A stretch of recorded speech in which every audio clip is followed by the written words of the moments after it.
When you're hearing David, when you're watching him live or hearing his recorded music, that's him. That's what he sounded like. If you don't know of his music outside of I Think I Love You, you really do need to go a little bit deeper in his catalog. You will say, I had no idea. David always seemed to be able to get those people to be either on his music or he was on their music, which to me speaks a lot about his talent. He was a lot more than the facade that I think a lot of people on the outside saw. The musicians knew David, and they knew he was a lot more than that. You know that they regarded him as a very talented musician.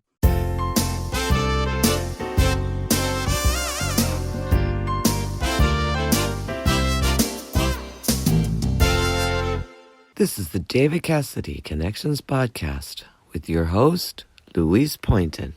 Hello and welcome to today's episode of the David Cassidy Connections. I'm Louise Poynton, and my guest today is musician and author Hal Eisenberg. He played in rock bands as a teenager before working in advertising, but the lure of entertaining always pulled him back. In 2003, his Beach Boys cover band opened for David in Atlanta, where he observed how David was trapped in the teen idol stardom, which was both a blessing and a curse.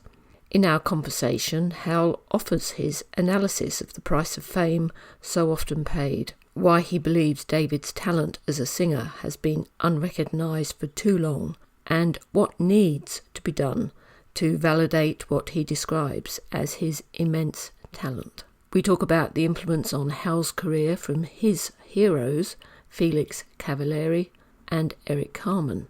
He offers his analysis of the music industry today and why he is looking forward to getting back on stage this summer with his tribute band, Brotherhood. Hey, how are you, Louise? Good to see you. I'm fine. It's good to see you. How are you doing? I'm glad we could finally connect. Oh, absolutely. It's been so long. Well, we're such big famous people, you know. It's hard to get our your people and my people, you know. It's tough. Yeah, they've been talking to each other, and Yeah, exactly. Oh, that's fabulous. How are you doing? I'm doing good. I really appreciate you asking me to be a part of your podcast. It's pretty cool that you thought of me. I'm not on the caliber of, say, a Felix Cavaliere, that's for sure. Your hero.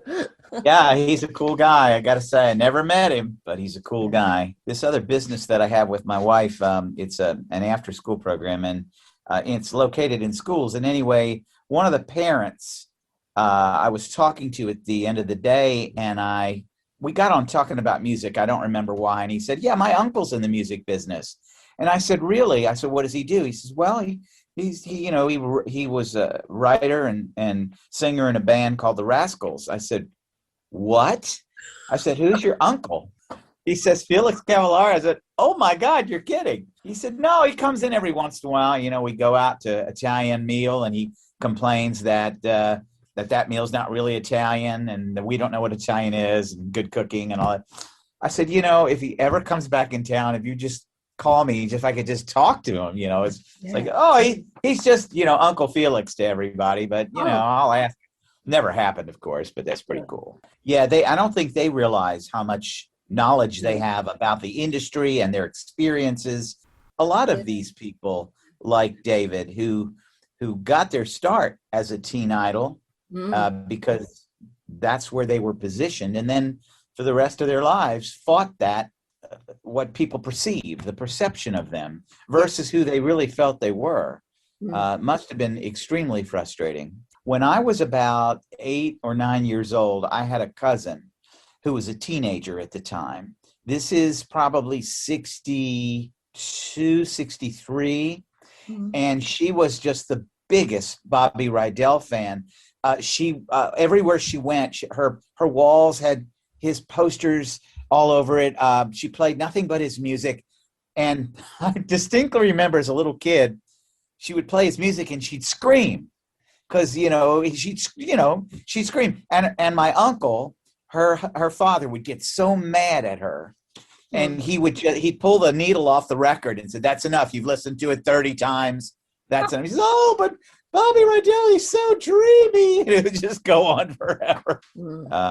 I told you about my involvement with David. I was, it was very brief, but I was fortunate enough to meet him and work with him as briefly as I did, and I really think I saw a microcosm of David in that short period of time I was there. I saw the frustrations he was going through, the inner struggle. You and I have talked about this, but for people who don't know, I was in a band, and we're local regional band, and we got the opportunity to open for David Cassidy. This had to be about 15 years ago now, my guess, roughly. It was an outdoor venue in the Atlanta area, United States, and it was not a big venue. I think it held maybe 2,500 to 3,000 people.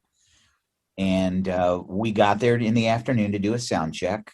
We were stopped by the stage manager because we were about to put our equipment on stage and set up to do the sound check. And he said, well, unfortunately, you're not going to be able to do a sound check until later, and possibly not at all. And he said the reason is that David fired his band the night before and has brought in all new musicians from Las Vegas overnight, flew them in overnight, all their equipment. And these musicians had not heard his music before. They were actually learning his music that day of the show. My first response was, wow. And why did he do this? And he said there were a lot of things going on with the current band he was in. There was some tussles going on, some disagreements, and he just decided he wanted a fresh crew. So that right there was like, I'd never heard of that before. Anybody having a show and bringing in a brand new band that had never heard his music before or performed with him. So that alone let me know that he was going through a lot of things at the time. We were since told that we were supposed to address him as Mr. Cassidy, and that we were not supposed to look him directly in the eyes if we saw him. If he was riding on the elevator, the way this was set up, there were two green rooms. There was one on the first level and one on the second level. Ours was on the second level, so we had to ride the elevator to get to it. And we heard that David was upset that we had this green room on the second level because that's the one he wanted. So we said, hey, we're good. We'll take, whatever one you want, you can have. And they just said, well, if you're getting on the elevator and you see him, please do not get on the elevator. He wants to ride alone. So all those things came up, and we played with other people before, opened for other famous people before. And we were hoping that we would get some pictures with him like we had done with some of the others, like Davy Jones or the Monkees. But that was not to be. I did briefly get to say hello to him and get a hello back. And the odd part of the show, well, one of them was when he got on stage, the first thing he said was, our group was named Surf's Up. It was we were a Beach Boys tribute band. Mm. So he came on stage and he said, Surf's Up is right. This place does not know anything about air conditioning or fans. Now, nobody had ever spoken to him, but he was trying to indicate that we were complaining about the venue, which we did not. So it was just things like that. He struck, when we were about to go on stage, his people struck half our song list and said that David said he didn't want us singing some of these songs. And then at the very last second, as we were about to go on, they changed their mind. They said, yeah, you can play whatever you want. David said it's okay. So there was a lot of things. Yeah, I didn't quite grasp all of it, but in hindsight now, I see where he had a lot of things going on. One of the members of our band's wives had the famous Life magazine with him on the cover. Yeah. And while he was doing his monologue, she ran up to him on stage and handed him the magazine and asked if he would autograph it, which he did. But then he held it up to the crowd. He said, look at this. I look like a girl. And, and the crowd, of course, laughed. But, the thing is, that was his sex appeal, his charm when he was younger. I mean, he had that mass appeal that he appealed to everyone. And he was a good-looking guy. I mean, there was no doubt about it. I think he was trying to just be self-effacing, but in reality, to me, it instilled the fact that he was trying to say, I'm not that guy. I'm a serious musician, and yet his his entire show was based around his hits because that's what people wanted to hear. And that's what he was there for. And he knew that. But from the body of his work, I'm one of his biggest fans. I loved everything that he did. My influences growing up were, the Beatles, the Beach Boys, Love and Spoonful, Mamas and Papas, Birds, all the English invasion groups, the Doobie Brothers, Paul Revere and the Raiders. And he was on that list because he was one of these people that I could see there was more to him. Now, when he first came out, it was, oh, yeah, he's that guy on the Partridge Family. He's that guy that's singing from the Partridge Family. But not too many people let him get out of that box. And that was what was so frustrating. I, on the other hand, just looked at him and said, this guy's got talent. He's got such an incredible vocal range. I appreciate him. I don't think a lot of people did or gave him the opportunity. However, from what you've said and you've shown in your book, a lot of musicians did see his ability and wanted to play with him. I mean, he performed with and recorded with a lot of people that I was unaware of at the time, but he certainly had their ear, like Felix Cavaliere. And, you mentioned to me you pointed something out to me I did not know, that he sang background vocals on the Doobie Brothers, Taking It to the Streets. That's news to me because he's not credited on the album. And so I had no idea that he did that, but that's pretty incredible. Yeah, because Michael McDonald, one of the first songs he ever wrote, appeared on David's Dreams album. Before he became famous with the Doobie Brothers and got on the map. Completely. That's pretty cool. That's a cool story. Yeah. And then I started, reading and doing some research on it. After you told me that, I found out that he had a song called, was it Get It to the Street or something like that? Getting It in the Street. Getting It in the Street. And that was with Jerry Buckley from America. Yes. And then I come to find out that Jerry Buckley and one of the other members of America, he was on one of their albums as well. That's right. He was on their Hideaway album. Oh, okay. One of my favorite albums of all time, I've told you this before, but because this is your show, I figured I'd say it again, is The Higher They Climb. That's one of not just my favorite album of his, it's just one of my favorite albums. I like everything on that album. There's so many covers that he did that I think are the best covers, like Bebopalula, I Write the Songs, Darlin' of the Beach Boys, where he has Flo and Eddie of the Turtles singing background on that. And of course, on I Write the Songs, he's got Carl Wilson and his angelic voice behind him. And of course, the album was produced by Bruce Johnston of the Beach Boys. So you have all those people involved, and all those people are very highly regarded in the music industry. And David always seemed to be able to get those people to be either on his music or he was on their music, which to me speaks a lot about his talent, that he was a lot more than the facade that I think a lot of people on the outside saw. Do you think he was seeking validation as a serious musician by working with such esteemed colleagues? Oh, absolutely. I think, the fact that he was bottled originally in his career and sold as a teen idol boxed him in, although he could never break out of that mold from the public standpoint. The musicians knew David, and they knew he was a lot more than that. And that's obvious when you hear this album and you hear other songs that he's on, that they regarded him as a very talented musician. It's frustrating. I can't imagine what he went through. I think they all get that stigma. They love the limelight at first because it gets them noticed. And then for the rest of their lives, they fight that image because they're saying, hey, I'm much more than this. I'm not just a teen idol. But that's true in a lot of professions, like in the acting. If you're an actor and you try to become a singer, they go, oh, yeah, but you're an actor. You're not a singer. So how then did Frank Sinatra break the mold? My mother loved him as a singer and my father appreciated him as an actor. He had that rare talent, and he also had a lot of connections. So I have a feeling that had a lot to do with it. But some of them, I think he was able to first of all, get himself established. And then from then on, it was his talent that took him from there. But he had to have the contacts. It's all about who you know. Sure. And he was one of the originals, I mean, we're going back way back. So yeah, he's one of those rare guys that could do it all and was able to shed his image as just a crooner. Is there a political game that you have to play in the music industry these days?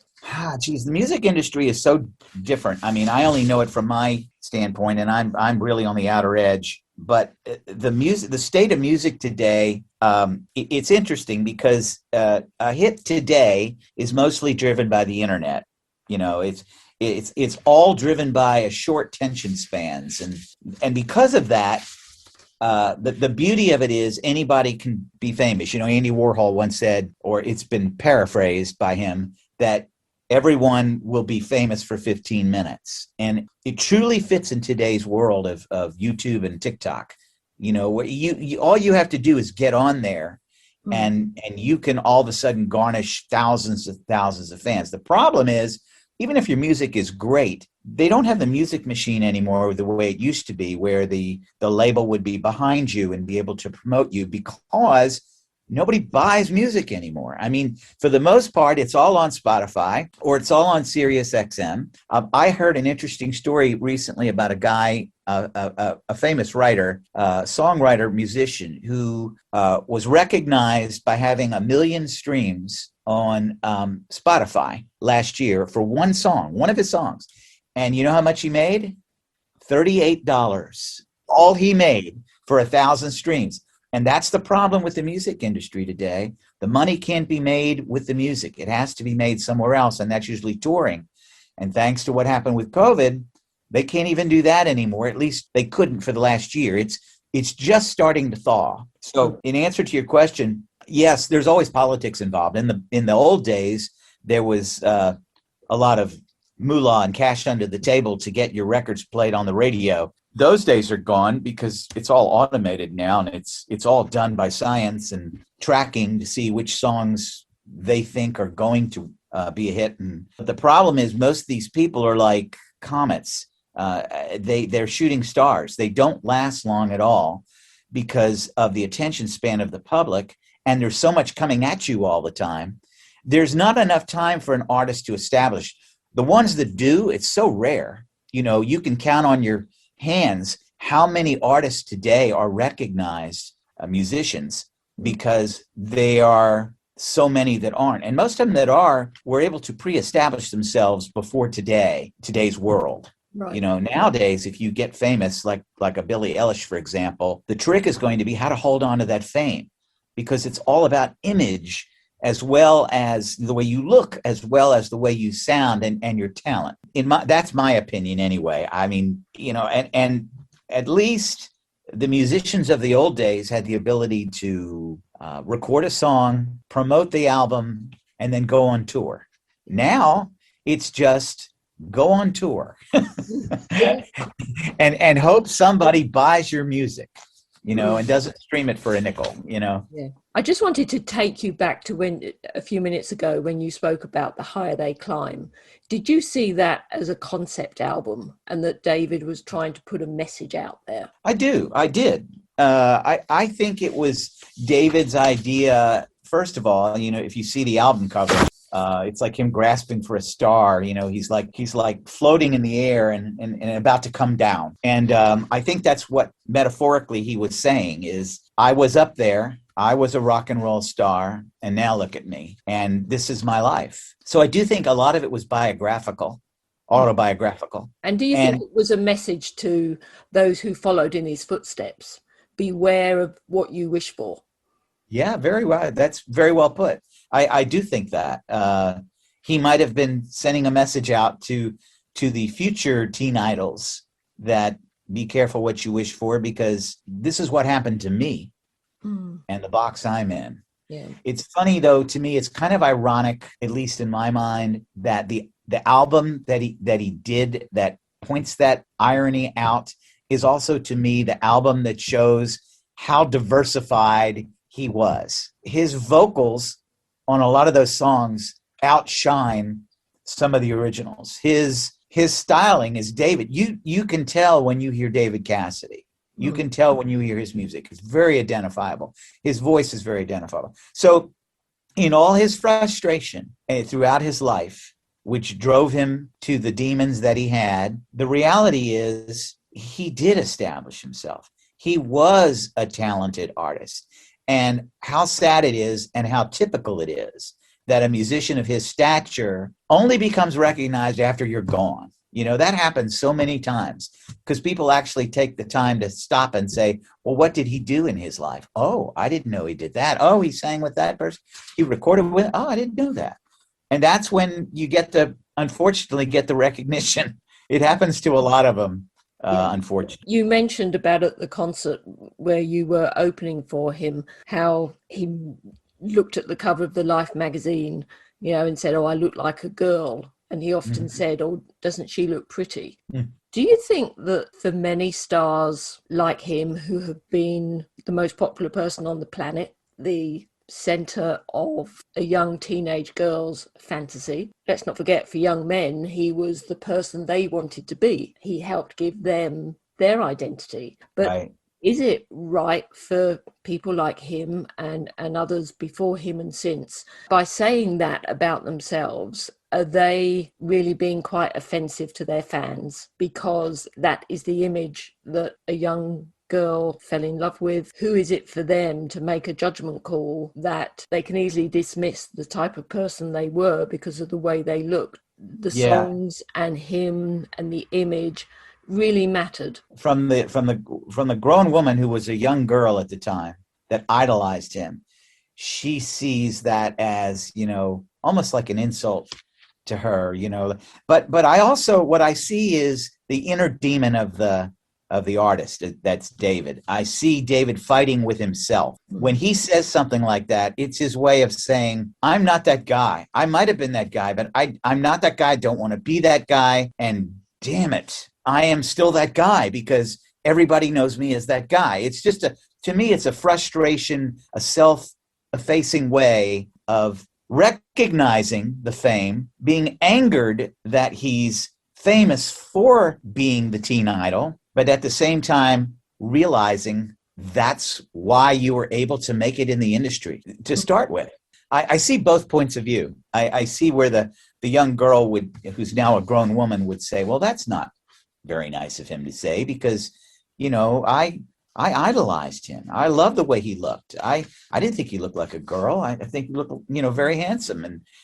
And he's on the other side going, I realize you're looking at me like that and you're reminiscing about me, but damn it, I'm somebody else now. You know, I don't want to be that guy, but hey, let's revisit 1972. You know, it's like a catch-22. It's like you can't win. Because as you get older, I mean, I know from my own personal experience of going to see him in concert when he was older, I didn't really want to hear the old songs. I wanted to hear new material. I wanted to hear other things that he could do. I would really park the Partridge Family music to one side. You know, that was... Well, that's interesting that you could do that. I have a feeling many of his fans could not. But I do think... music. Don't get me wrong. I love the music and the production of it. And the songs that they were given, he just painted such a beautiful picture with his beautiful voice. But I think it held him back over the years because I think he felt obliged to sing those songs to fulfill the demands and desires of the audience. There's different levels of fandom. There really are. Oh, it's like I play in a band right now, a Doobie Brothers tribute band called Brotherhood. And when we play, the Doobies have maybe 12 really good hit songs. And then they have semi-hit songs, and then they have deep cuts. So when we perform, if we perform a 2-hour show, obviously we've got to play just about everything. So we get the people at the crowd at the end saying, you know, I love the hits. You know, I didn't know this one and I never heard that one. And then we get other people that go, oh, I can't believe you played that song because I haven't heard that song. And I don't think even the Doobies play it live. So there's all kinds of fans out there, you know. And I think you're the fan who really delved deeper into his catalog and would have loved to hear him sing other things besides the top 5 or 10 songs that everybody knew. I mean, I love it when he did sing the songs, but I would think, well, no, that isn't where you are now. If you're going to sing them as a... He would have loved to know. He should have met you because, no, I'm serious, because you're the kind of fan he wanted. He wanted people like you that appreciated him as an artist above and beyond what he was known for. I mean, there's a group, rare. That's really rare. Well, there is a group of us who have been campaigning for years to have his previously unheard back catalogue release, because we know for his Dreams album there were 50 tracks laid down. I wonder who owns the rights. That's it.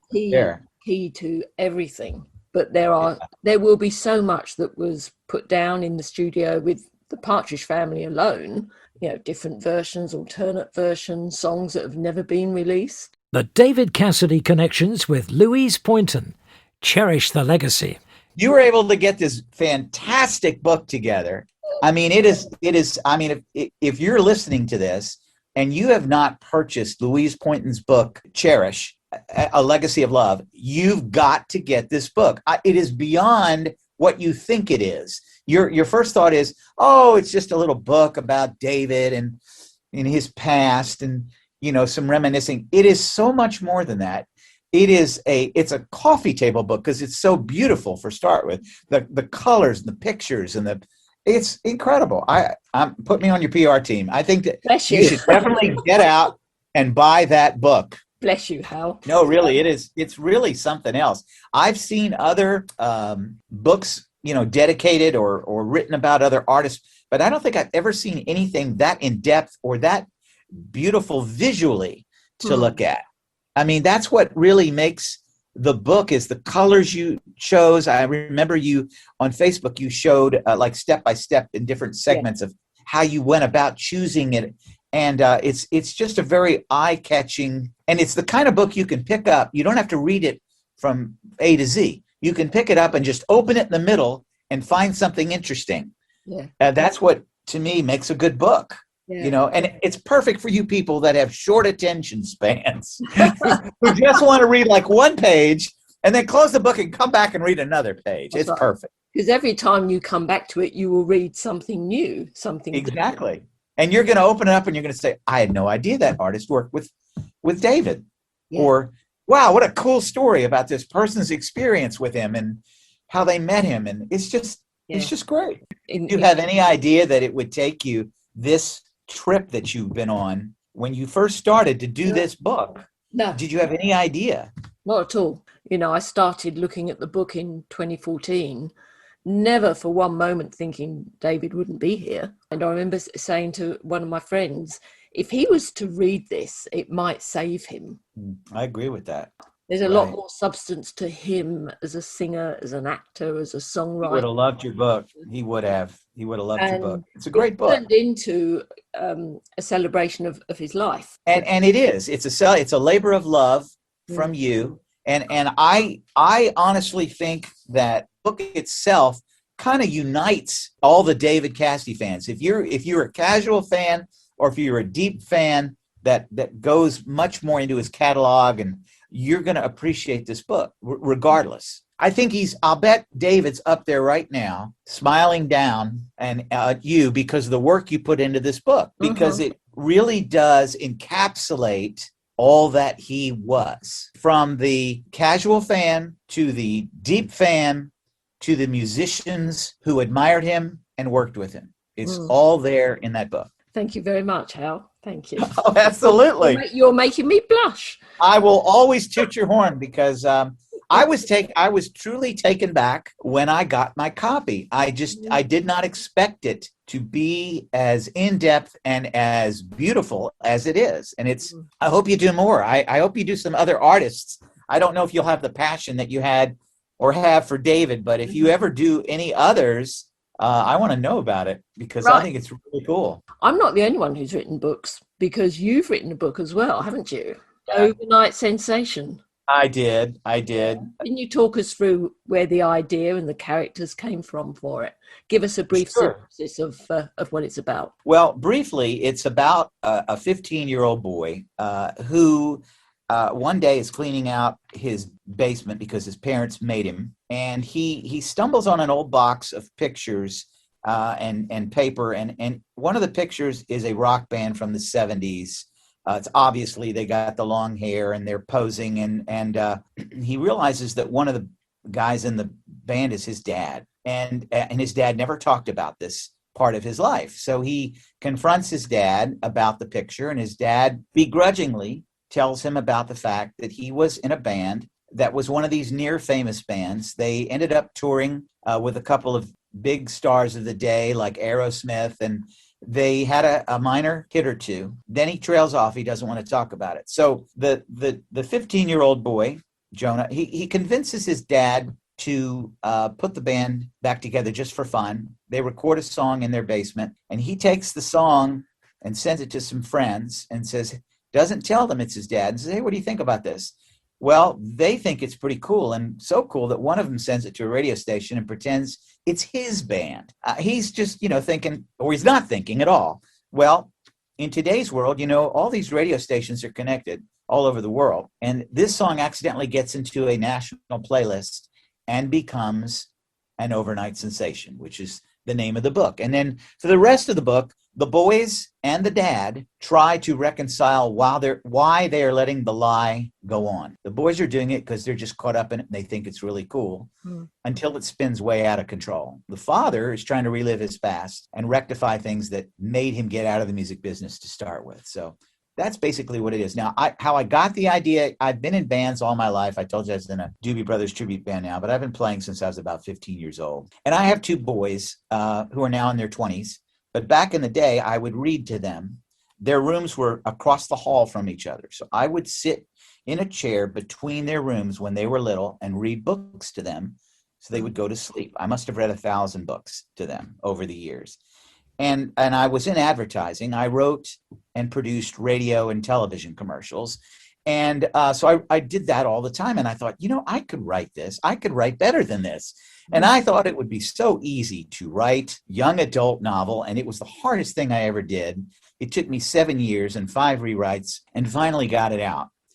So that was the incentive, was the fact that I wanted to write a book that I could read to my kids, just like I was reading to them all these other books. And I had the musical connection. So that's how that came about. What was the message you wanted to get across? The same thing you brought up a little while earlier, and that is, be careful what you wish for. These boys, they wanted to be famous more than anything else in the world. And that's exactly what happened to them. But then the fame caught up with them to the point where they were living a lie. And they didn't know how to get out of that lie. And you'll have to read the book to find out how it ends. But it's a good ending. The point is, you really don't know, what you think you know until you're actually in it. And it brings us back to David, I think, because I think David, what he really wanted was to be a star. He wanted to be a rock and roll star in the worst way. And that's what happened. He became a rock star in the worst way, became an idol, a teen idol that boxed him in. And then for the rest of his life, he tried to break out of that box. And what I think he'd never realized was, at least I don't think so. I don't know him, or knew him, but I think he did break out of that box. And I think he broke out of that box. The proof of the pudding is your book, because you can see the love and the respect that he had from fans, non-famous and famous alike, which proves that he really did make it in the music industry. And he really did break out of that box and make a name for himself. He just didn't realize it while he was on this earth. And that's the sad part. So many people have said exactly that to me. People who knew him, people who didn't know him, they've all said the same thing. He never knew how much respect he had from within the industry and within the fan base. So, the lesson, I guess, is for the people that are still on this planet, if you think somebody is good, somebody has talent, it doesn't have to have talent. If you just think they're a good person, tell them. You let them know. that they have value, because that's really, I think, what we're all looking for. We're all looking for recognition and value. And people that are famous or want to be famous, that's their goal. Look at me, recognize me. That's what they're going for. And the problem is, I think the most people today that want to be famous are just not prepared for it. They don't realize. And in today's world of sudden fame, like in my book, the problem is it's going to happen so fast, or could happen so fast. You might get what you wished for and then wished you didn't. I mean, we only have to look at the traumas that the likes of Britney Spears are going through at the moment. Well, yeah, that's a good example. And who knows what to believe. True. Yeah, that child stars usually does not end well. You know, you can probably count on one hand how many child stars that were stable enough to weather the storm and come out the other end and still be okay. You know, like was it the singer-writer Debbie Gibson in the 80s? She managed to come out pretty much unscathed. And she typically now tries to tell the teens of today what to look out for. And, you know. From your experience, would things have been different in David's career if his original recording of I Write the Songs, which was subsequently made more famous by Barry Manilow, as we know, if his version had been given the airplay on the radio in the States that it deserved, would things have shifted a little bit differently for him? Would there have been more acceptance? And is his version superior to Barry Manilow's? Well, I'm prejudiced. I'm going to say yes. I do think it's definitely superior. And just the fact that he recorded it before Manilow means that was really the derivative version. Manilow took it and, you know, God bless him, had a #1 hit and got on the map with it. But I felt that his version was more generic, pop star sounding, overproduced. While I think David's came from the heart, because David's just sounded like David was singing about himself. Yes. You know, and how ironic, before I get to the answer to your question, how ironic that Barry Manilow, his biggest hit was I Write the Songs, and he didn't write the song. You know, it's kind of ironic. A lot of people don't know that Bruce Johnston actually wrote that song. Yeah. And of course, he produced David's version. And he produced David's version, exactly. But to answer your question, you know, in my mind, I would like to say yes, it would have changed things, but my heart says probably not, because they would have just said, oh, that's David Cassidy from the Partridge Family. How cute. I don't think no matter what David did, he could have. I mean, Lord knows he tried. I saw him in Vegas for his Vegas show with Sheena Easton. This was like mid-90s or so. And if you didn't know who he was, you would have thought, man, that guy's talented out the wazoo. So the problem wasn't that he wasn't talented. The problem was that he was labeled. So he might have had a huge hit with it. And who knows? Yeah. Maybe it would have helped steer his career away from that. I mean, people have done that before. It's been done. So it's anybody's guess, but it just wasn't meant to be. So can you tell me how someone with an advertising background ends up in the music business? I don't know. I think it goes hand in hand. You know, I was in music since I was a teen, and then I was a DJ for years. I DJ'd in clubs all in the Atlanta area. And so music was always in my blood. And then, like I stated earlier, it's you have that, musicians have this thing about, you know, obviously they want to be admired and listened to and looked at, because that's why they're on stage. You know, I mean, that's part of the process, is you like the recognition. Most of the rock stars today that were big in the 70s, why are they touring? A lot of them are touring because, well, they need the money, but a lot of them are touring because they still like the high of the fame, of the adulation they get when they're on the stage. You know, bands like the Beach Boys in Chicago and the Doobie Brothers, they've been touring for 50 plus years. I don't think they really need the money. It's possible. I mean, who wants to turn it down? But at the same time, I think they enjoy the adulation. I was in advertising because I found that I liked to write the commercials and produce the commercials and even voice the commercials more so than I did like placing the advertising time, which is how I got started initially in advertising, is I worked for some radio stations and I was placing radio time. But I'd go in to the studio and I'd say, we need to write this commercial. And they go, oh, okay, I'll hammer something out. And the commercial was horrible. And I thought, I could write this. And so I started writing commercials and I thought, I really like this side of the business. I think I'm better at writing them than I am at selling them. So that's really how it all got started for me. And then I ended up doing, like I said, doing voiceover work. I produced and wrote a lot of television commercials. I'd write myself in every once in a while, but for the most part, I just like being behind the camera and putting it all together. Yeah. Were there any well-known advertising campaigns you were involved with that people might remember? No, I doubt it. I mean, not unless you were regional.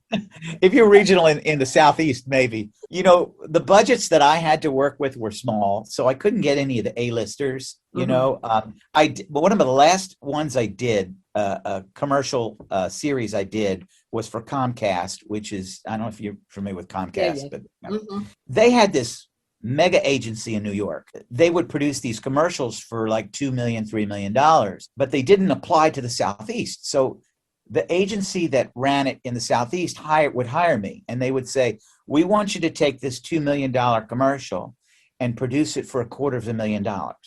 So it would be like, okay, how am I supposed to do that? And they, well, we don't know how you're supposed to do it, but if you want the job, this is what you have to do. Yeah. So in order to get actors on there, I would have to find like B-listers or C-listers or even D-listers of actors, people that you would look at and you'd go, I know that person, but I don't know where, So one of the last series I did was with John Schneider. If you might not know the name, but John Schneider was with the Dukes of Hazzard. He was Bo Duke from the Dukes of Hazzard show. So I reached out online to a fan site online, a Dukes of Hazzard site. I said, hey, does anybody, I know you all are fans, does anybody know how I could possibly connect with John Schneider? I've got a proposal for him for a set of TV commercials. Well, 5 minutes later, my phone rings and it's his manager. Wow, wicked. And, he says, hey, I saw your Facebook post. Tell me what it's all about and how much he's going to get paid. So lo and behold, we got John Schneider to show up. And, I pictured him to show up with his entourage, 6 or 7 people, his handlers. It's just him. He just pulls up in his car with a bunch of suits over his shoulder and said, let me know if any of these work. and we became friends over, I don't know, we shot for like 3 days. And I had just finished. My book had been out for about 4 or 5 years.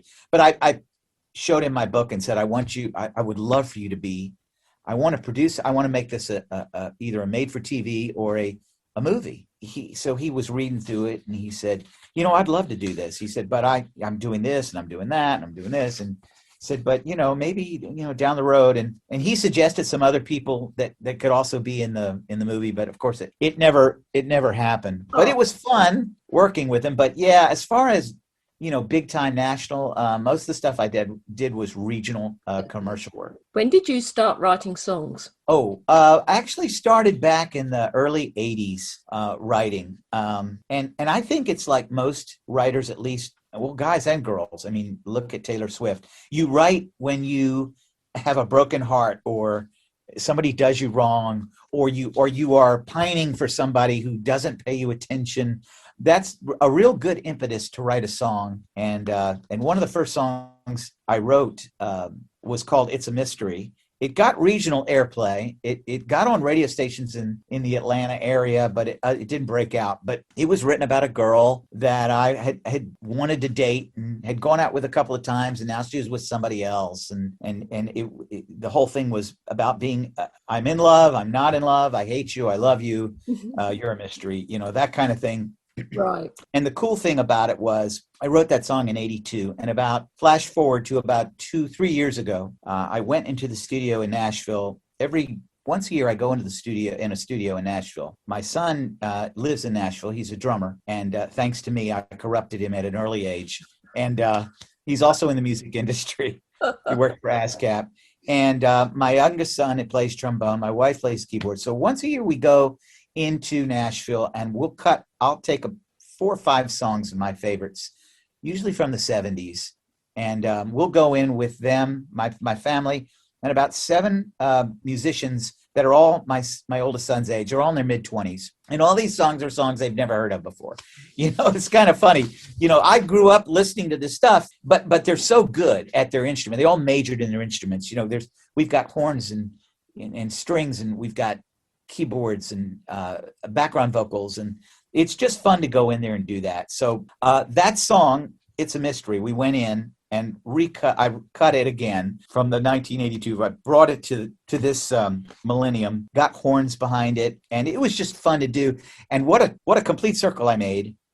Writing that song in 82 when I was pining for this girl. I don't think I can remember her last name now, but now here's my whole family in on the song, singing the song. So it came full circle. And we're going back in Nashville. Actually, we're going back in July. We're going to cut about 6 songs that I've, again, cherry-picked. We're going to do How Deep Is Your Love by the Bee Gees, Make Me Smile by Chicago. We're going to do Smoke from a Distant Fire. That was a big one-hit wonder by the Sanford Townsend Band. Songs like that. I just songs that I cherry-picked that I know are within my range. Yes. And that would be fun to do, that have horns involved. And it's fun. I do it. I don't do it for money, obviously. I do it because I look at it kind of like a legacy. How when your dad, made all the movies and took the Polaroids of you, and now you look back and you reflect. This to me is our legacy. So years from now, when I'm gone, and maybe their children or their children's children can look at these videos and go, "Wow, that's great grandpa up there." That's pretty cool that you guys all got together and sang. So it's just fun. Oh, that's fabulous. Are there any of David's songs within your vocal range? I've thought about it, but I have not had the guts to do it. I'm afraid I will butcher it and I will get laughed off the planet. So I might do it one day. I just might do one of his songs. Yeah. I don't know if I could do it justice. Yeah. He's has one of those identifiable voices. You know how you hear some songs that people do cover versions and you go, it's just not good, because all you can hear is the original, because that voice is so identifiable. Those are songs that I don't really want to tackle. Yeah. Now, David recorded on his Dreams album a song called Some Old Woman. Oh, and okay. I found the original by Bill Gibson, who found Joan Baez and Judy Collins. That's cool. That's pretty cool. And I found his original recording. And David is nothing like it. He stamped his authority on it. And I did a podcast recently with John Baylor, who did all the vocal arrangements on the Partridge Family and came up with the sound of the Partridge Family. And he worked with David on his early solo work. He told me 2 things. One, David never believed he had a good voice. About that. Yeah, he didn't. You know who else was like that? John Lennon. Yeah. John Lennon double-tracked all his vocals because he felt his voice wasn't strong enough. Isn't that something? Right. When you think somebody like David, and you think, wow, what a fantastic voice. And in their mind, they have all these insecurities that they don't feel they're good enough. His voice, he said, I don't sound like anybody else. But that's the key. That's a good thing. Yes. That's the reason why you are unique. Exactly. And he made the songs his own. Like you brought up with Felix Cavaliere, How Can I Be Sure? That song, he not only made it his own, he changed the lyrics in a way too, at the end when he sings. Yeah, he doesn't use the last line, I'll be sure with you. Yes, exactly. He just repeats a stanza and then it fades out. And it's, to me, that's like, wow, that was a great idea. Because it's been recorded so many times, but it is a really hard song to sing because of the range. You're absolutely right. I actually did attempt one of Felix's songs in our last recording session in Nashville. Yeah. I did A Girl Like You. And that, I don't know why I picked that song. I know why I picked it because I like it, but but I didn't realize how hard it was to sing because it has so many different ranges. I can understand that. Yeah, that some people wouldn't want to tackle that song, but he did a great job. He really did. Also, another of your influences or bands that you like are the Raspberries and Eric Carmen. Yeah, how did you remember that? My gosh.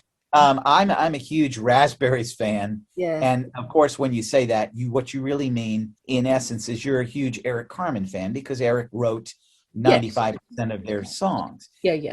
And they were one of these bright rock and roll. Here you go again. Here's a group that came out when they were in the time warp. They came out doing music that sounded like the Who and the Beatles and the Stones, and at a time when punk rock was coming out and glitter rock was big. And so their music was brilliant, but it was at the wrong time. And this another case where Eric Carmen is recognized by other musicians as being a very gifted songwriter, but could not break out of that teen dumb band Raspberries pop group. He did manage, I will say this, like All by Myself, the songs that he wrote like that, he was able to break out to some extent. Never Gonna Fall in Love Again. He had a series of hits in the 80s, but for the most part, the band itself were so talented, they just could not get out of that mold. And they let the record company say, okay, you're a teen band, you're a teen idol band. We're going to put you on Teen Beat and Tiger Beat and all these magazines, and the girls are going to go crazy for you. And they thought, wow, yeah, we're going to get all this stardom. And then they thought, wait a minute, we're serious musicians here. We're writing some decent stuff, and could not get arrested. But yes, I'm a big Eric Carmen. As a matter of fact, one of the songs I'm going to be recording in July is an Eric Carmen song. It's not a real well-known one of his. Excuse me.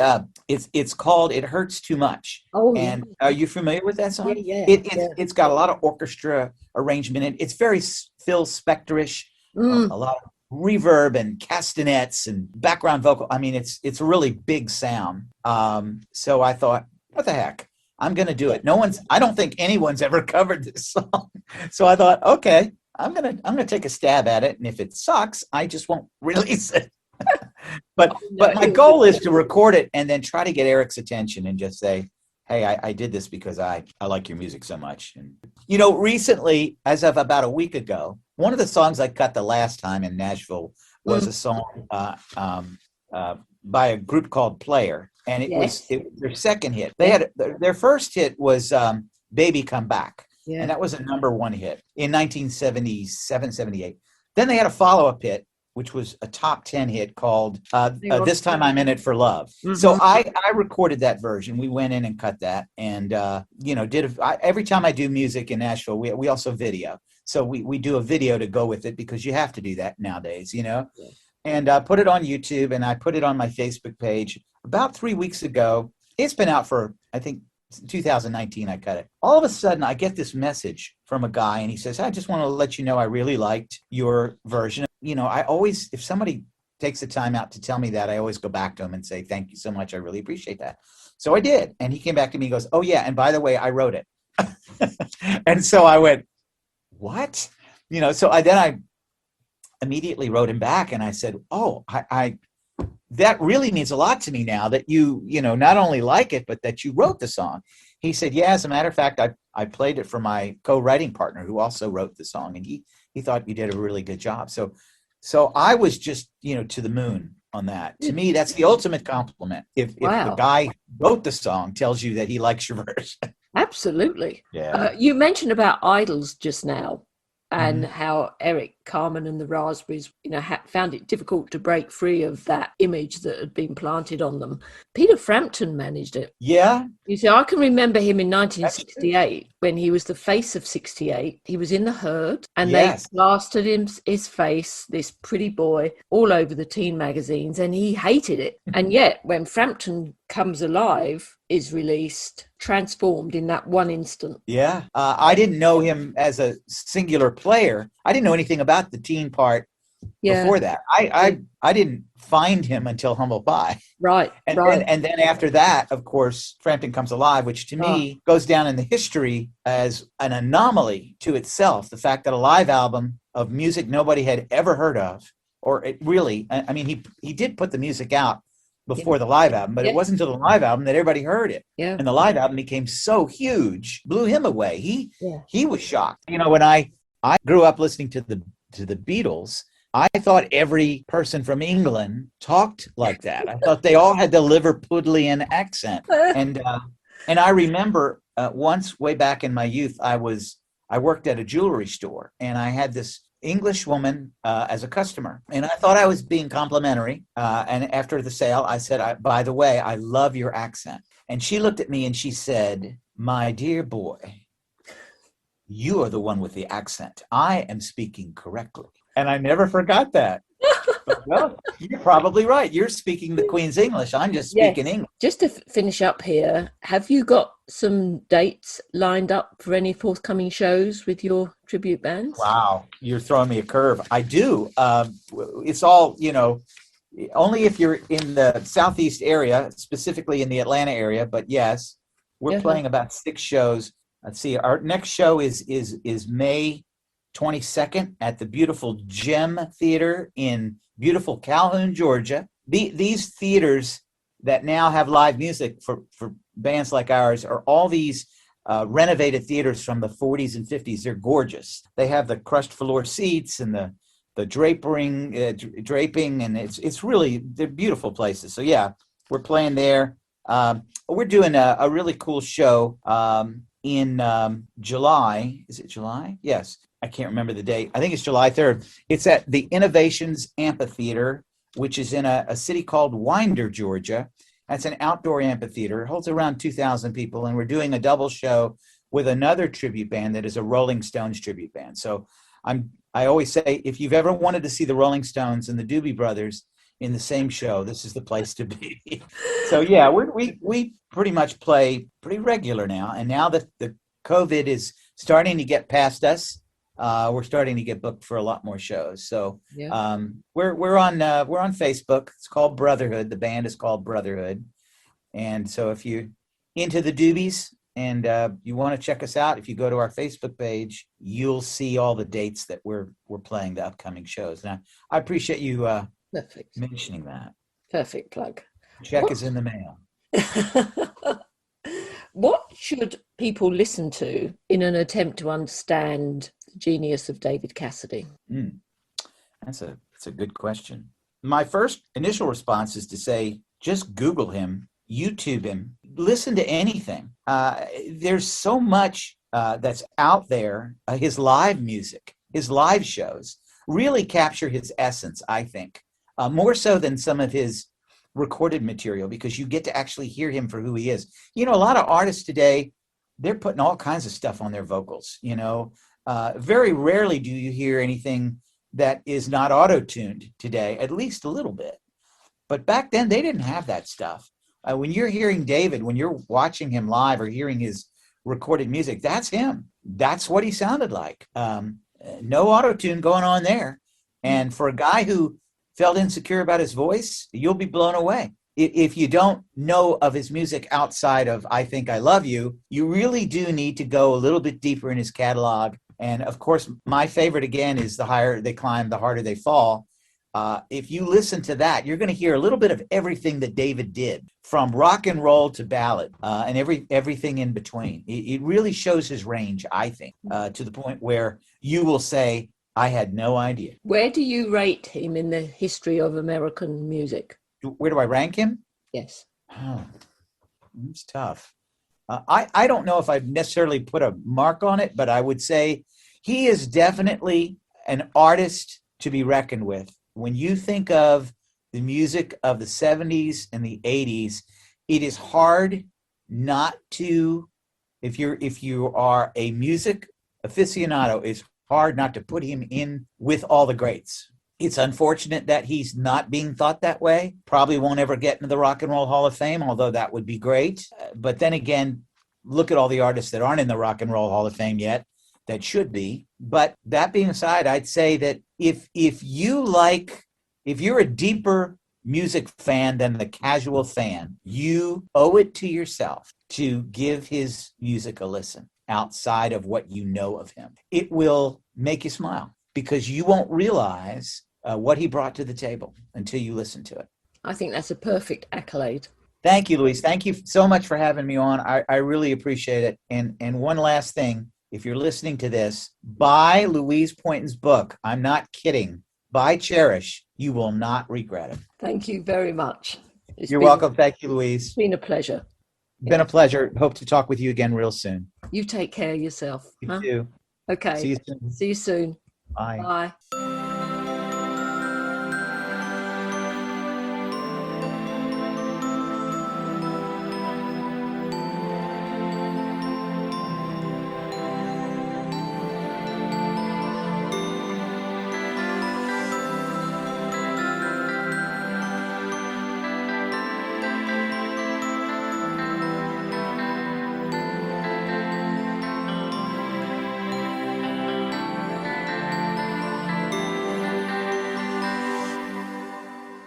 If you have enjoyed today's episode, why not tell your friends? Share on social media, click the button subscribe for free so you can catch up on all previous shows and be the first to know when new ones are released.